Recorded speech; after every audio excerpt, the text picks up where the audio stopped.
Bienvenidos a Conquista e Imperio, América Hispánica. Para empezar, me gustaría pediros perdón por la tardanza.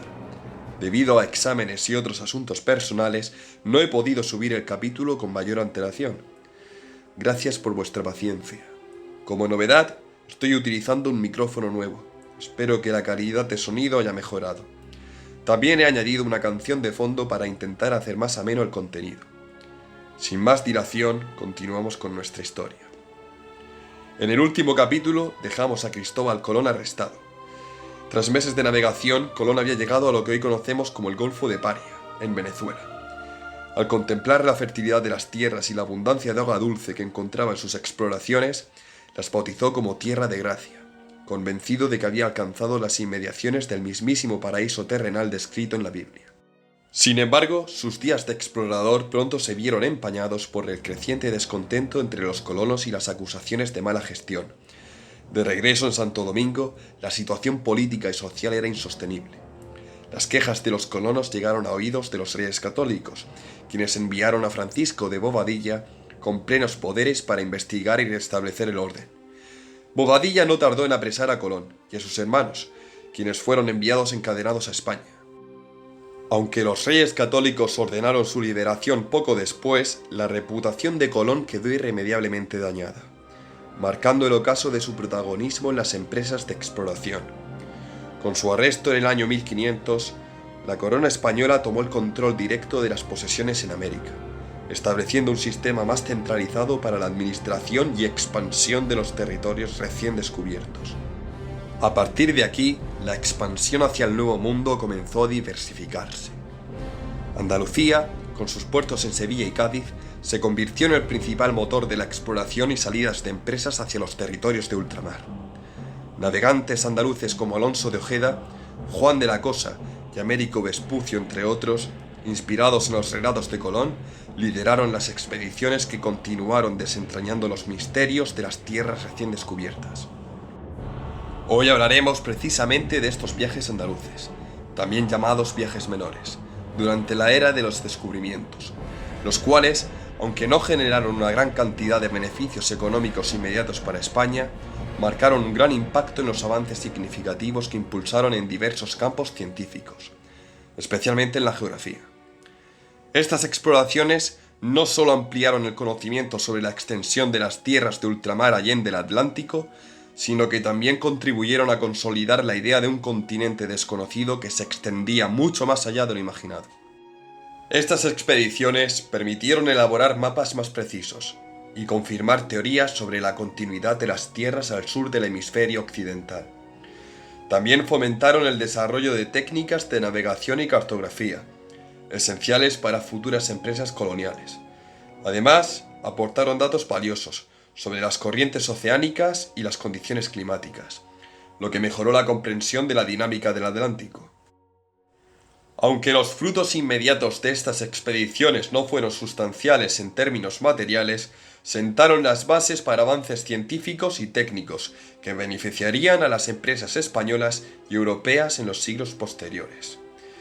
En este sentido, los viajes andaluces fueron una contribución silenciosa pero fundamental al conocimiento global. Ya conocimos a Alonso de Ojeda durante el segundo viaje de Cristóbal Colón, donde comenzó a forjar su reputación como uno de los hombres más audaces de la conquista. Su papel fue fundamental en episodios como la ingeniosa captura de Caonabo, el cacique taíno, y la decisiva batalla de la Vega Real, donde su valor y destreza quedaron demostrados. Ahora retomamos su historia para explorar un capítulo distinto de su vida, cuando tomó el mando de su propia expedición hacia el Nuevo Mundo. Este primer viaje bajo su liderazgo no solo amplió las fronteras del territorio explorado, sino que consolidó a Ojeda como una figura clave en los inicios de la conquista de América. Tras su regreso a España, Alonso de Ojeda logró convencer a los reyes católicos para que le permitieran organizar una expedición hacia las tierras descubiertas por Cristóbal Colón, aunque no contaba con el consentimiento de este último.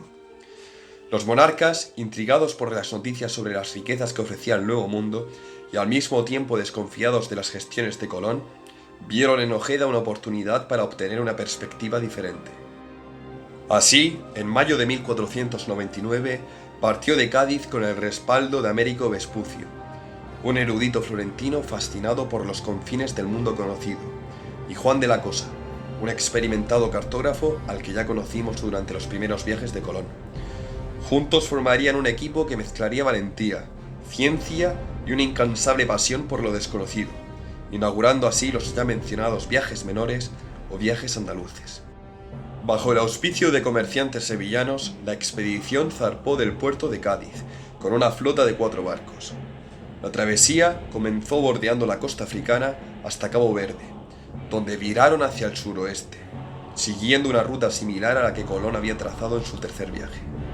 Tras semanas de travesía por el Atlántico, llegaron a las costas de Sudamérica. Vespucio, quien era un hábil navegante y cartógrafo, se separó de la flota de Ojeda. En lugar de seguir la misma ruta, decidió explorar más al sur, hacia tierras desconocidas, probablemente por su deseo de descubrir más sobre el continente y expandir su conocimiento geográfico. Se dirigió a lo largo de la costa de lo que hoy es Brasil, y exploró lo que entonces parecía ser un continente completamente distinto, alejado de las tierras ya conocidas de las Indias. Después de varias semanas, Vespucio volvió a reunirse con la flota de Ojeda. Alonso de Ojeda exploró una vasta extensión del litoral venezolano. Entre sus paradas se encuentran las desembocaduras de los ríos Esequibo y Orinoco, las penínsulas de Paria y Araya, y las islas de Trinidad y Margarita. Cada rincón parecía prometer nuevas posibilidades, y la expedición avanzó en la esperanza de encontrar un paso hacia las legendarias riquezas de Asia. Más adelante, recorrieron la península de Paraguaná, y llegaron a una isla que Ojeda llamó Isla de los Gigantes, por considerar que sus habitantes tenían una altura imponente. Tras visitar este lugar que hoy conocemos como Curazao, siguieron por Aruba y el archipiélago de los Frailes. Ojeda se mostró asombrado ante la exuberancia del paisaje y la presencia de los pueblos indígenas. Aunque intentaron establecer contacto pacífico al principio, las tensiones no tardaron en surgir debido a las diferencias culturales y la precaución mutua. Los navegantes continuaron su ruta costeando hacia el oeste, guiados por los relatos que habían recogido sobre tierras ricas y vastas para explorar. La expedición alcanzó un golfo que les sorprendió por sus construcciones, casas sostenidas sobre pilotes de madera en el agua. Durante el recorrido también divisaron la entrada del lago de Maracaibo, al que llamaron San Bartolomé, en honor al santo del día en que lo avistaron, el 24 de agosto. Américo Vespucio, observando los palafitos construidos sobre el agua en el lago de Maracaibo, los relacionó con las viviendas características de Venecia. Inspirado por esta semejanza, decidió bautizar la región con el nombre de Venezuela, que significa Pequeña Venecia. Continuaron hacia el oeste, hasta llegar al Cabo de la Vela, situado en la península de La Guajira, en Colombia, al que nombraron Coquibacoa. Américo Vespucio, fascinado por lo que veía, registró minuciosamente las costumbres de los habitantes, sus vestimentas, herramientas y formas de vida. Su capacidad para describir de manera detallada los paisajes y las culturas encontradas fue esencial para transmitir al viejo mundo la magnitud de lo descubierto. Siguiendo su recorrido hacia el oeste, los navegantes se encontraron con el litoral de lo que hoy es Colombia. Desde las cubiertas de sus barcos, vieron por primera vez la imponente cordillera de los Andes, cuyas cimas nevadas contrastaban con el calor tropical de las costas. La visión de esas montañas, desconocidas en Europa, alimentó la idea de que estas tierras no eran un simple archipiélago, como inicialmente se había creído. Vespucio quedó cautivado por la inmensidad del paisaje y por la riqueza de su geografía. Los caudalosos ríos que desembocaban en el océano y la vasta extensión de la tierra firme eran indicios de algo mucho más grande de lo que hasta entonces habían imaginado. A medida que avanzaban, sus estudios de la posición de las estrellas y sus cálculos geográficos lo llevaron a una conclusión radical. Estas tierras no podían formar parte del continente asiático, como Cristóbal Colón había sostenido. La magnitud de los territorios, su flora y su fauna completamente desconocidas, y la estructura de las costas apuntaban a algo más. Durante las noches de navegación, probablemente bajo cielos llenos de estrellas, Vespucio compartió sus reflexiones con otros miembros de la expedición. Estas tierras eran un continente nuevo, inexplorado y distinto del mundo conocido. Con los barcos cargados de perlas, algo de oro y varios indígenas capturados, el grupo puso rumbo hacia la Española. Allí, el 5 de septiembre, el recibimiento fue tenso. Los seguidores de Colón, indignados por lo que consideraban una incursión no autorizada en las tierras descubiertas por su líder, enfrentaron a los hombres de Ojeda en una serie de conflictos violentos que causaron bajas en ambos bandos. Finalmente, Ojeda se vio obligado a abandonar la isla y regresar a España. A pesar de que los bienes obtenidos en el viaje fueron modestos, su verdadero valor residió en su carácter innovador y en el impacto que tuvo en la exploración y el conocimiento geográfico de su tiempo.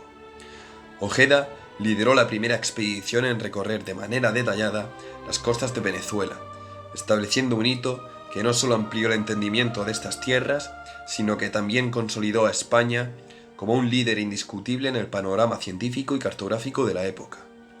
Este viaje marcó además el inicio de la participación de Américo Vespucio en las exploraciones hacia el Nuevo Mundo, un acontecimiento que transformaría la visión europea del mundo y reforzaría el prestigio científico y explorador de la corona española en un momento crucial de la historia.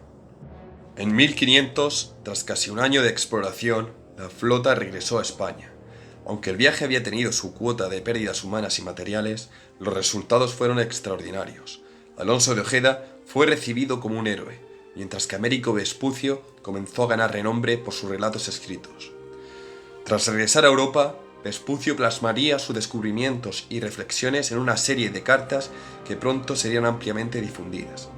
Una de ellas, la famosa Mundus Novus, publicada en 1503, relataba con detalle las maravillas y peculiaridades del Nuevo Mundo. En este texto, Vespucio no solo describía las tierras que había explorado, sino que presentaba una afirmación revolucionaria. El lugar al que habían llegado no era una prolongación de Asia, sino un continente completamente separado, un nuevo mundo, que desconocían las antiguas civilizaciones europeas. El impacto de Mundus Novus fue inmediato y profundo. La carta, escrita originalmente en latín, circuló rápidamente por Europa, siendo traducida a varios idiomas y despertando una fascinación sin precedentes por aquellas tierras desconocidas. Vespucio hablaba de paisajes exuberantes, ríos interminables y habitantes con costumbres exóticas, lo que alimentó aún más la curiosidad europea por explorar y conquistar el Nuevo Mundo. Fue precisamente su claridad al identificar estas tierras como un continente independiente lo que llevó al cartógrafo alemán Martin Waldseemüller a inmortalizar su nombre en 1507. En su mapa, Waldseemüller etiquetó estas tierras con el nombre de América, en honor a Américo Vespucio, reconociéndolo como el primero en entender la verdadera naturaleza de este vasto territorio. El término América comenzó a usarse inicialmente para referirse a las regiones del sur exploradas por Ojeda y Vespucio. Más tarde, con el tiempo y el avance de nuevas expediciones, se extendería a todo el continente, tanto al norte como al sur. La carta Mundus Novus no solo consolidó a Vespucio como una figura crucial en la historia de la exploración, sino que marcó un punto de inflexión en la percepción europea del mundo. Desde entonces, el mapa del mundo ya no sería el mismo. La existencia de un nuevo continente alteró la geografía, la política y el imaginario cultural de la época, dando inicio a una nueva era en la historia global. Por su parte, Juan de la Cosa consolidó su reputación como el mejor cartógrafo de su tiempo, dejando un legado que continúa siendo estudiado por los historiadores y navegantes. En este marco de exploraciones y avances científicos, su trabajo alcanzó su máxima expresión con la creación de un mapa mundi, en el año 1500, una de las obras cartográficas más emblemáticas de la época. Este mapa, el primero en incluir representaciones detalladas de las tierras americanas descubiertas por los exploradores españoles, marcó un momento decisivo en la comprensión geográfica del mundo y en el reconocimiento de la magnitud del Nuevo Mundo. El mapa, confeccionado en pergamino y con una longitud de casi 2 metros, refleja el conocimiento acumulado en los viajes de Colón, Ojeda y otros navegantes. En él se pueden observar las costas del Caribe y el norte de Sudamérica, especialmente las exploradas durante la expedición liderada por Alonso de Ojeda, en la que de la Cosa participó como piloto. Regiones como el Golfo de Paria, la costa venezolana y las islas cercanas aparecen delineadas, mostrando un creciente entendimiento de la magnitud de estas tierras. Lo interesante del mapa es su representación del mundo dividido en dos grandes hemisferios.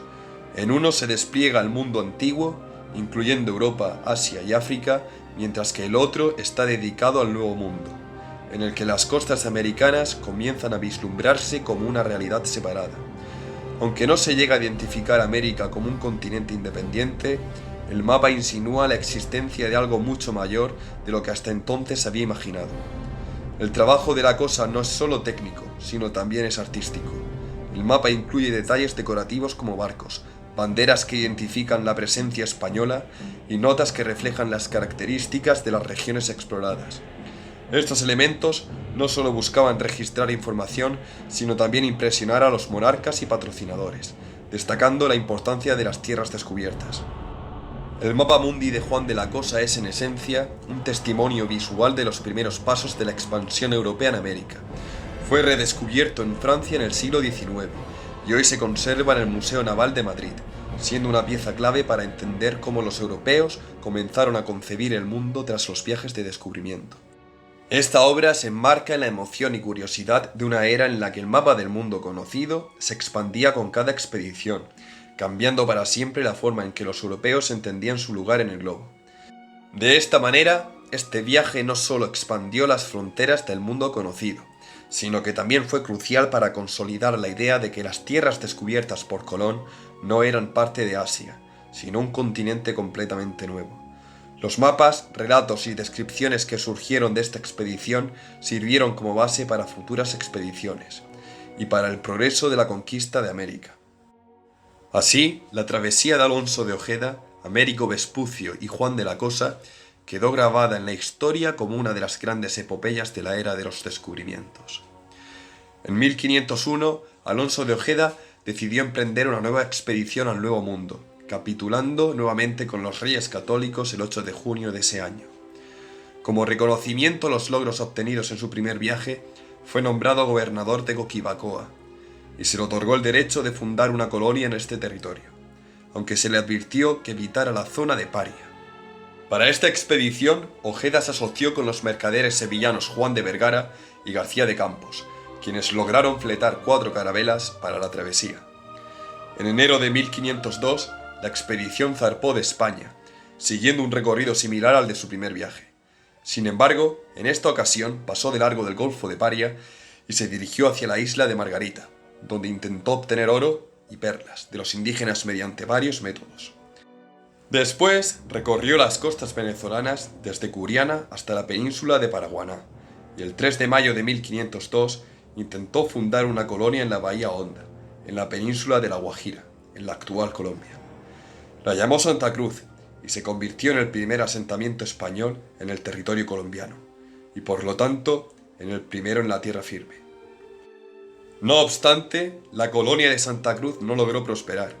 A los 3 meses, las tensiones entre Ojeda y sus hombres, sumadas a los ataques constantes a las poblaciones indígenas cercanas, desataron un conflicto con los nativos, lo que dificultó aún más la situación. Además, los problemas personales entre Ojeda y sus socios, Vergara y Campos, llevaron a estos últimos a traicionarlo. Los mercaderes decidieron apresar a Ojeda para apoderarse del poco botín obtenido, abandonaron el asentamiento junto con los colonos y lo enviaron prisionero a la Española en mayo de 1502. Ojeda estuvo encarcelado hasta 1504, cuando fue liberado gracias a la intervención del obispo Rodríguez de Fonseca, tras una apelación. Sin embargo, la liberación vino acompañada de una costosa indemnización que dejó a Ojeda en una situación económica muy difícil. En cuanto a la expedición, fue un fracaso. No se descubrieron nuevas tierras, el botín obtenido fue limitado y además la colonia de Santa Cruz quedó abandonada, mientras que la gobernación de Coquibacoa fue anulada. Me gustaría corregir un error que cometí en uno de los primeros capítulos, al pronunciar un pueblo del que salieron marineros en las expediciones de Colón. Se trata de Moguer. De Moguer, precisamente, es el protagonista del siguiente viaje. En junio de 1499, Pedro Alonso Niño decidió emprender una expedición particular hacia las tierras recién descubiertas en la región de la Costa de las Perlas, conocida también como la península de Paria, en la actual Venezuela, un lugar que había asombrado a los exploradores durante los primeros viajes de Cristóbal Colón. Niño, con la ambición de explorar y aprovechar las riquezas de esa región, consiguió el apoyo financiero de Luis Guerra, un comerciante rico de Triana, a quien convenció para financiar la expedición. A cambio, Luis Guerra impuso a Niño que su hermano, Cristóbal Guerra, fuera el capitán de la flota, quedando él mismo como piloto mayor de la nave. Junto con un equipo de 33 hombres, partieron en una carabela cargada de mercancías para intercambiar con los pueblos indígenas. La expedición zarpó desde el puerto de Palos de la Frontera, dirigiéndose hacia el sur, siguiendo una ruta similar a la de ida del tercer viaje colombino, Canarias, Cabo Verde, contando con vientos favorables, de manera que atravesaron el océano en 23 días, llegando a las costas de Paria, en América del Sur, donde comenzaron a realizar intercambios con los nativos.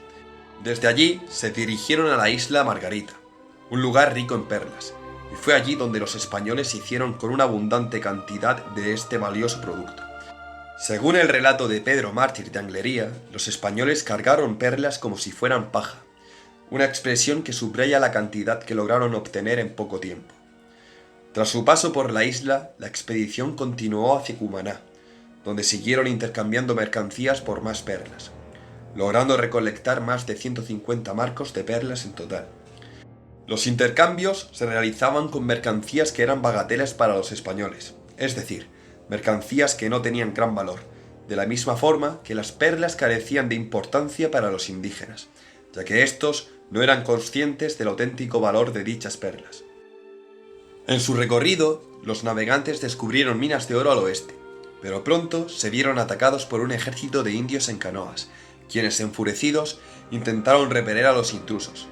Los españoles, con valor y destreza, respondieron a los ataques a tiros desde sus carabelas, logrando dispersar a los nativos. Regresaron rápidamente a la hospitalaria Cumaná, donde retomaron sus intercambios, y Niño, con el afán de seguir explorando, llegó a la boca del Drago y a la punta de Araya, donde descubrió las famosas salinas de Araya, antes de comenzar su viaje de regreso. Pedro Alonso se aproximó a la equinoccial más que ningún otro de los descubridores anteriores, es decir, la línea ecuatorial imaginaria que rodea la Tierra en su parte más ancha, dividiéndola en dos hemisferios, el hemisferio norte y el hemisferio sur, e influyó poderosamente en las siguientes expediciones de descubrimiento. De este modo, la expedición de Pedro Alonso Niño y Cristóbal Guerra resultó ser una de las más exitosas en cuanto a la recolección de perlas, no tanto en lo referente a conocimientos geográficos como el viaje de Ojeda, Vespucio y Juan de la Cosa. Este viaje también subrayó las tensiones comerciales entre los europeos y los pueblos indígenas, que entendían estos intercambios de manera completamente diferente. La expedición regresó a España con una gran carga de perlas, contribuyendo al conocimiento y la riqueza que España comenzaba a obtener de sus nuevas colonias en el continente americano.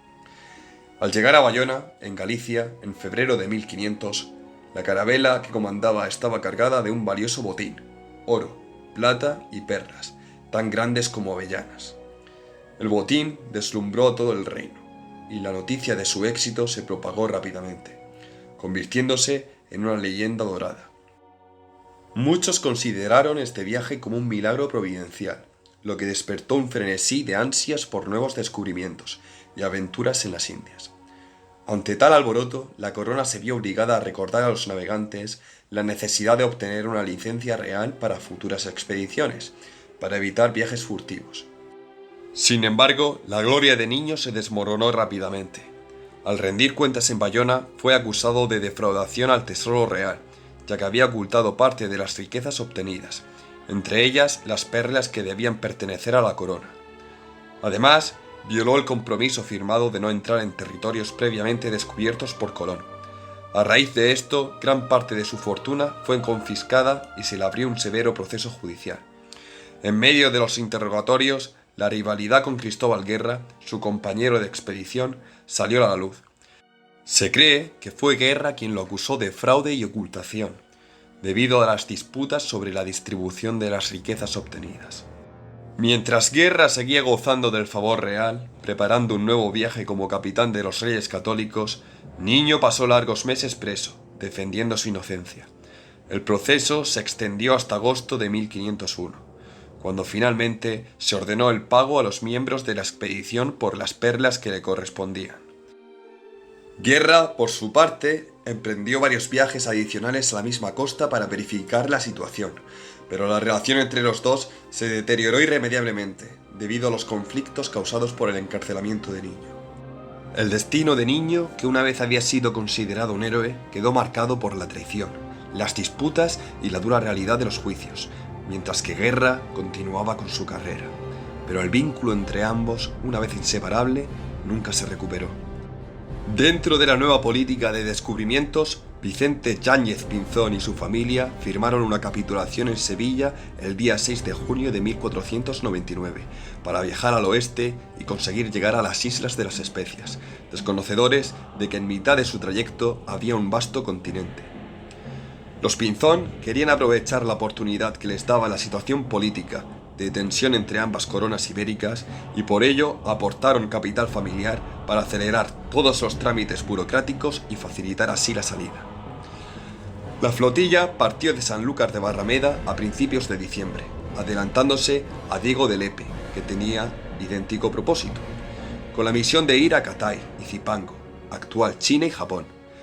El jefe de la familia de los Pinzón realizaba esta arriesgada misión conocedor ya de los resultados positivos de los portugueses, pues Vasco de Gama había regresado en el verano de 1498 con buenos resultados comerciales, y además disponía de las anotaciones cartográficas del viaje realizado por Alonso de Ojeda, Juan de la Cosa y Américo Vespucio.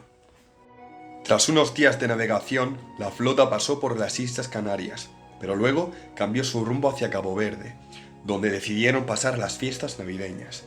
Esta maniobra fue arriesgada, pues se internaron en aguas reservadas a Portugal, según el Tratado de Tordesillas, lo que implicaba mantener en secreto su destino y sus intenciones. El 13 de enero de 1500, Vicente ordenó seguir hacia el suroeste, con la esperanza de llegar a China, pero una tormenta tropical los desvió. La flotilla se vio arrastrada hacia aguas calmas, perdiendo de vista la estrella polar y enfrentándose a dificultades para avanzar. Sin embargo, después de unos días, alcanzaron una tierra desconocida, que Pinzón llamó Consolación. A medida que avanzaban, los tripulantes bautizaron cada lugar nuevo que encontraban, ríos, playas y bahías. Uno de los hallazgos más sorprendentes fue la presencia de agua dulce a 30 leguas mar adentro. Este hecho está provocado por la desembocadura de varios ríos en la bahía de San Marcos. Continuaron hacia el norte, pasando por el río Pará, y llegando finalmente a la desembocadura del río Amazonas, donde exploraron la región, siendo de esta manera los primeros europeos en llegar a aquel lugar. Resulta así que la costa brasileña, al noroeste del actual Amazonas, fue descubierta por Pinzón y Diego de Lepe, siendo por tanto ambos paleños codescubridores del Brasil en tiempo y lugar. La flotilla de Pinzón se adelantó a la de Lepe, y ambas llegaron finalmente al río Orinoco, donde se encontraron y formaron una armada conjunta de 6 carabelas. Juntos siguieron hacia las islas de Barlovento, antes de llegar a Puerto Rico. Una vez allí, Vicente Yáñez Pinzón decidió buscar más riquezas con la esperanza de evitar la quiebra familiar. Desde Puerto Rico navegaron hacia la isla Española, donde enfrentaron varios problemas, incluida la pérdida de 2 carabelas. Sin embargo, a pesar de los contratiempos, lograron regresar a Palos de la Frontera el 30 de septiembre de 1500, exhaustos y en malas condiciones físicas. A su llegada a Castilla, el rey Fernando el Católico honró a Vicente Pinzón por sus esfuerzos. El 8 de agosto de 1501, en la Alhambra de Granada, Pinzón fue armado caballero en un solemne acto, en reconocimiento a sus contribuciones a la conquista de las Indias. Este nuevo estatus le otorgó privilegios y exenciones, asegurando su lugar en la nobleza y abriendo puertas a nuevos cargos en la marina. En el contexto de los primeros viajes portugueses a América, en el año de 1500, el navegante portugués Pedro Álvares Cabral zarpó de Lisboa al mando de una poderosa flota, con destino a la India, en una misión comercial destinada a consolidar las rutas de las especias para Portugal. Sin embargo, su viaje tomaría un giro inesperado. Tras navegar por la costa africana y pasar las Islas Canarias, Cabral y su tripulación se vieron sorprendidos por una corriente marina que los desvió hacia el oeste, cruzando el Atlántico Sur. El 22 de abril de 1500, después de semanas de incertidumbre y tormentas, Cabral y su flota avistaron tierra. Era una vasta franja de costa, desconocida para los europeos. Este territorio era lo que hoy conocemos como Brasil. Cabral, al ver que las costas no coincidían con ninguna de las islas de su ruta, comprendió que había hecho un descubrimiento significativo. Aunque técnicamente, españoles como Américo Vespucio en 1499 o Vicente Yáñez Pinzón junto a Diego de Lepe en 1500 ya habían descubierto dicha zona. De todas formas, dicho territorio pertenecía a Portugal por el Tratado de Tordesillas.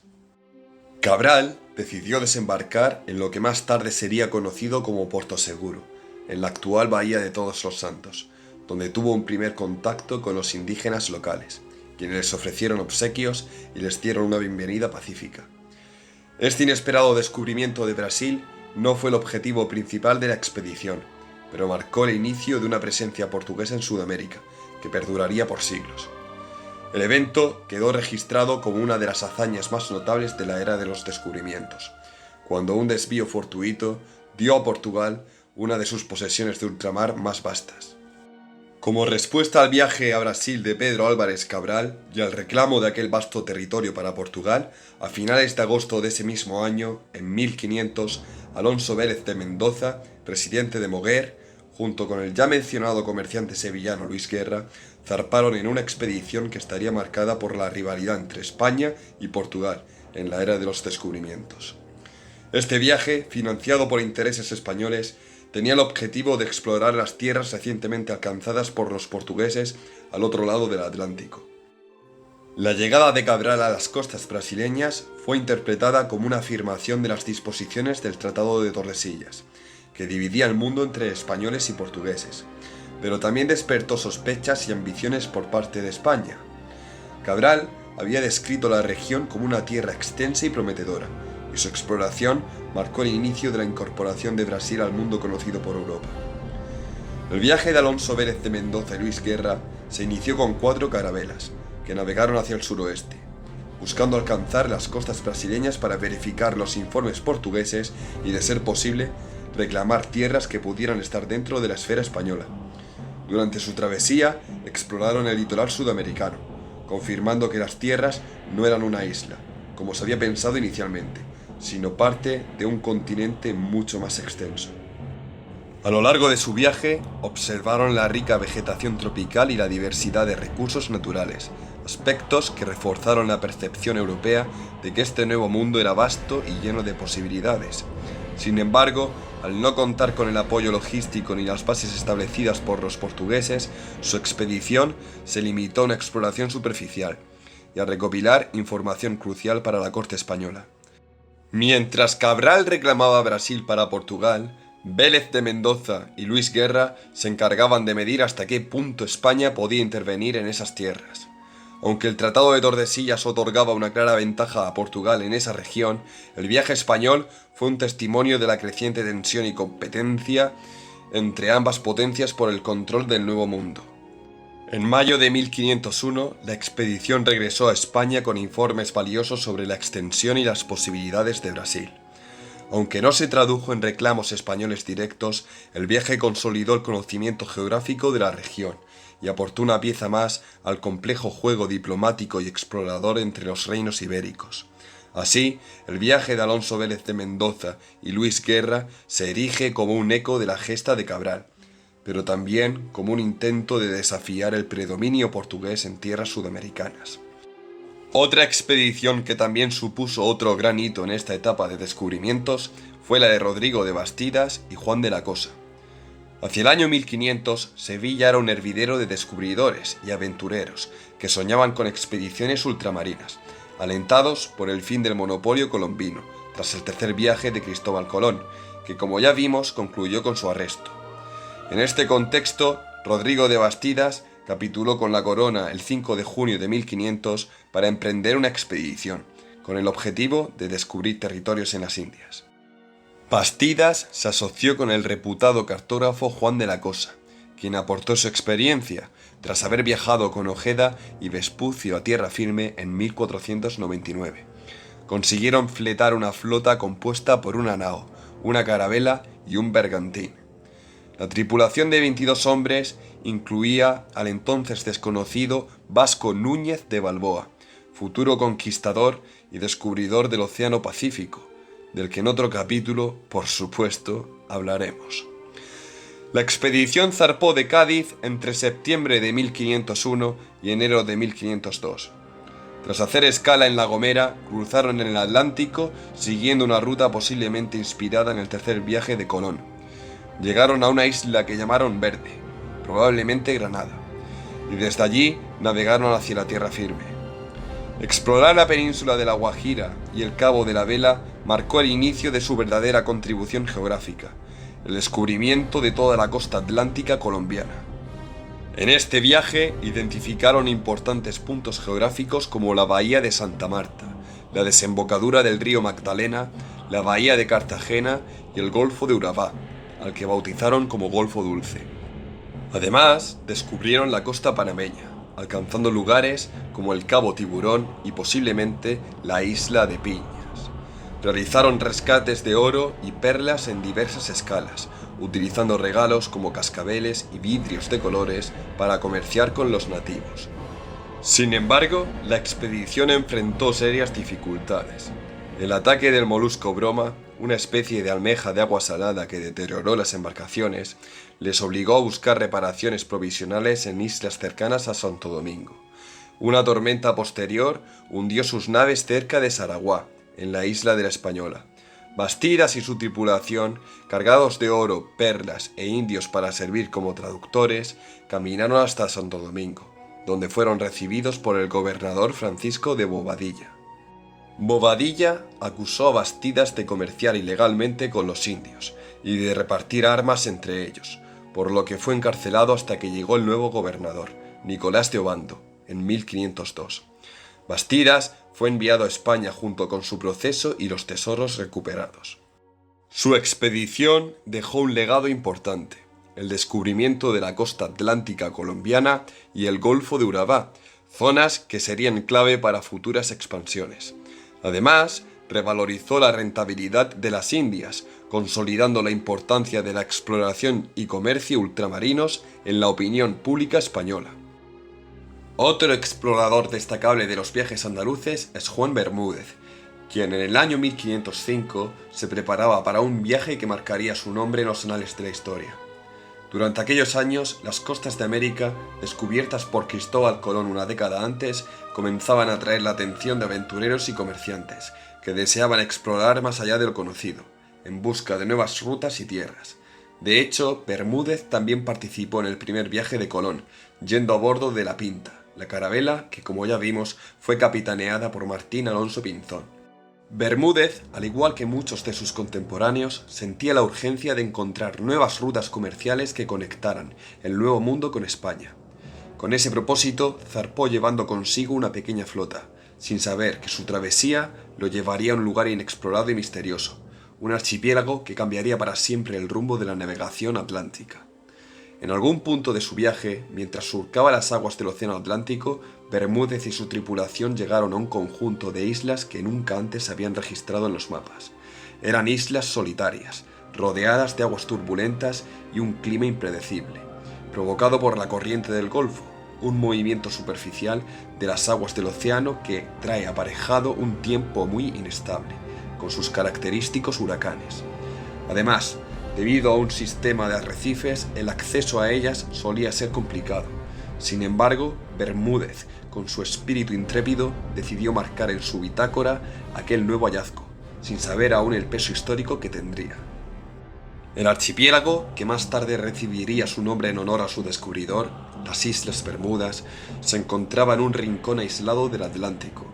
Aunque el descubrimiento de Bermúdez no tuvo gran eco en su tiempo, las islas permanecerían en los relatos de los navegantes españoles. Lo que muchos no sabían en ese momento era que las Islas Bermudas se mantendrían ocultas en el olvido durante años, hasta que la historia les brindara la atención que merecían. Por su parte, Bermúdez continuó su viaje hacia las costas del Caribe, donde la presencia española en el continente americano ya estaba tomando forma. Pero su descubrimiento, aunque fugaz, permanecería en los mapas de los pocos navegantes que compartieron sus historias. Años más tarde, las Islas Bermudas serían famosas, pero no por su descubrimiento, sino por su difícil acceso y los mitos que surgieron a su alrededor, desde tormentas mortales hasta naufragios espeluznantes, que más tarde le ganarían a la zona una reputación misteriosa, siendo popularizada aquella área marítima como el Triángulo de las Bermudas. Sin embargo, fue el coraje y la curiosidad de Juan Bermúdez lo que permitió que este rincón del mundo fuera conocido, aunque solo en los círculos más restringidos de la exploración atlántica. Bermúdez no logró ver las islas convertidas en un enclave de importancia estratégica, como lo serían más tarde en manos de los ingleses. Sin embargo, su nombre quedó registrado en la memoria de la historia, un pequeño destello en el vasto océano de descubrimientos que transformaron para siempre el mapa del mundo. Las Islas Bermudas, ocultas durante siglos, debían su existencia en la conciencia europea a un hombre que, en su búsqueda de nuevas rutas y horizontes, había dejado su huella en la historia del Nuevo Mundo. Para terminar con esta célebre etapa de exploración y retomar la progresión del avance español en América, hablaré de la llegada de Nicolás de Obando a la Española. En 1502, Nicolás de Obando llegó a la isla de la Española, con la misión de tomar las riendas en sustitución de Francisco de Bobadilla. La situación en la isla estaba lejos de ser tranquila. Desde la destitución de Cristóbal Colón y la llegada de Bobadilla en 1500, la tensión entre los colonos y las autoridades no hacía más que crecer. Bobadilla había sido enviado por la corona para investigar las denuncias contra los hermanos Colón, quienes habían gobernado la isla con mano dura. Al llegar, Bobadilla no dudó en arrestar a los Colón y enviarlos de vuelta a España, lo que solo aumentó el descontento en la Española. Bajo el mandato de Bobadilla, la situación empeoró aún más. Las disputas entre los colonos y los oficiales reales se intensificaron, y la administración de la isla se volvió ineficaz, agravada por los abusos contra los nativos y la falta de recursos. A raíz de esto, la corona decidió reemplazar a Bobadilla, enviando a Obando, con una misión clara: restaurar el orden y la estabilidad de la isla. Nicolás de Obando llegó a la Española el 15 de abril de 1502, al mando de una expedición que traía consigo varios barcos, soldados y colonos. Al pisar el Nuevo Mundo se encontró con una población nativa en estado de rebelión, situación que rápidamente sofocó mediante una serie de duras campañas. Uno de los eventos más notorios de su mandato fue la ejecución de la cacique taína Anacaona, mujer del cacique Caonabo, quien fue ahorcada en 1503. Desde el inicio de su gobierno, Obando adoptó un enfoque distinto al de su predecesor, mostrando experiencia en la administración de colonias. Su primer objetivo fue reorganizar la estructura de la isla, estableciendo un control más firme sobre la gestión de las encomiendas y el trato hacia los nativos. Aunque las prácticas de los conquistadores seguían siendo rigurosas, se procuró una mayor organización en la distribución de tierras y recursos. En 1505, Obando estableció el sistema de encomiendas, mediante el cual comenzó a repartir a los nativos entre los españoles para que éstos sacaran provecho del trabajo de los indígenas. Consistía en la entrega de un grupo de indios a un español para que éste los protegiera, educara y evangelizara. Más adelante hablaré de dicho sistema en otro capítulo. A pesar de la dureza de su mandato, se le reconoce por haber traído algo de estabilidad económica, fomentando el comercio y la producción agrícola. Obando sería reemplazado en 1509 por Diego Colón, hijo de Cristóbal Colón. Para finalizar, en 1503, la corona española fundó la Casa de Contratación de Indias, en Sevilla, un paso crucial para organizar y regular el comercio y la navegación entre España y sus posesiones en el Nuevo Mundo. Esta institución tenía como objetivo principal supervisar y controlar todos los aspectos relacionados con el comercio transatlántico, desde la importación de bienes como el oro y las especias hasta la gestión de los viajeros y la migración de españoles hacia las Indias. La Casa de Contratación no solo era responsable del control del comercio, sino también de la formación de los marineros y pilotos, encargándose de la enseñanza de la navegación y la cartografía, lo que fue fundamental para la expansión del imperio virreinal español. Además, funcionaba como una especie de aduana, asegurándose de que todos los productos y mercancías pasaran por sus puertas, para garantizar que se cumplieran las leyes y los impuestos establecidos por la corona. En sus primeros años, la Casa de Contratación se convirtió en un pilar esencial del sistema administrativo español en las Indias, centralizando el flujo de recursos y de información proveniente del Nuevo Mundo, y asegurando que España mantuviera el control económico y político sobre sus vastos territorios ultramarinos. Gracias por haberme acompañado en este quinto capítulo, donde hemos hablado en profundidad sobre los viajes andaluces y el papel fundamental que desempeñaron en la expansión del mundo conocido. Los descubrimientos realizados durante esta época no solo cambiaron el curso de la historia de Europa, sino que sentaron las bases para el desarrollo de un sistema global interconectado, que a lo largo de los siglos seguiría modelando la humanidad.